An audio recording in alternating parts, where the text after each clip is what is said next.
Friends, இன்னைக்கு ரொம்ப special day. 3 விசேஷங்கள் ஒன்றா சேர்ந்து வந்திருக்கு. ஃபஸ்ட்டு டீச்சர்ஸ் டே, ஓணம், அப்புறம் மதர் தெரசா நினைவு நாள். இந்த மாதிரி 3 விஷயமும் ஒன்றா சேர்ந்து வர்றது ரொம்ப பெரிய சர்ப்ரைஸ். ஓணம் குடும்பத்தோட நம்ம எல்லாரும் மாவேலி மகாராஜாவை வரவேற்க கொண்டாடுற திருவிழா. டீச்சர்ஸ் டே நம்ம டீச்சர்ஸ்க்கெலாம் நன்றி சொல்கிறோம். மதர் தெரசா அன்பு, அவங்க அன்பால் சேவை செய்யாத இடமே கிடையாது. எத்தனை தொழுநோயாளிகள் எல்லாத்தையும் அவங்க குணப்படுத்தியிருக்காங்க. இந்த மாதிரி 3 டேயில் நம்ம கற்றுக்க வேண்டிய பாடங்கள் என்ன? ஒரு நல்ல டீச்சர்ஸால தான் ஒரு பெரிய டாக்டரோ இன்ஜினியரோ உருவாக்க முடியும்.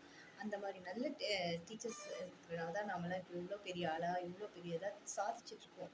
உண்மையாகவே அந்த டீச்சர்ஸ்க்கு மனதார நன்றி சொல்லணும். அதுக்கு நம்ம கடமைப்பட்டிருக்கோம்.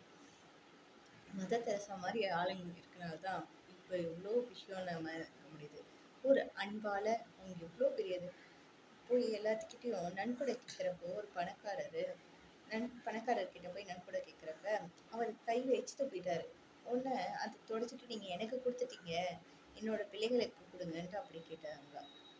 இதெல்லாம் கேட்குறப்ப சாத்தியமான்னு நம்ம நினைக்க தோன்ற அளவுக்கான பெரிய விஷயங்கள் இதெல்லாம்.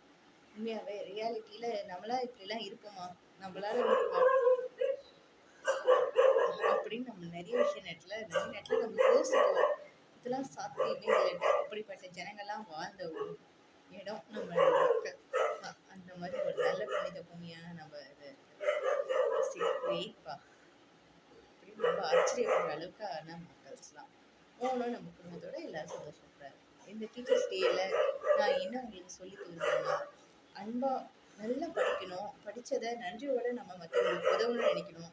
நம்ம மட்டும் மற்றவங்ககிட்ட கேதர் பண்ணிக்கிட்டே இருக்கக்கூடாது. நம்மளும் கொஞ்சம் கொடுக்குற அளவுக்கு இருக்கணும். அந்த அளவுக்கு உயரணும். கொடுக்கறதுனா என்ன கொடுக்குறது? பணம், காசு, செல்வம் அந்த மாதிரி தான் கொடுக்கணுமா? இல்லை, நீங்கள் நல்லா படிச்சிருக்கீங்க, உங்களுக்கு ஒரு விஷயம் தெரிஞ்சுக்கா மற்றவங்களுக்கு ஷேர் பண்ணுங்கள், சொல்லிக் கொடுங்க. அதுவும் ஒரு உதவி தான். மற்றவங்களுக்கு கொடுக்குறது ஒரு கிஃப்ட் தான்.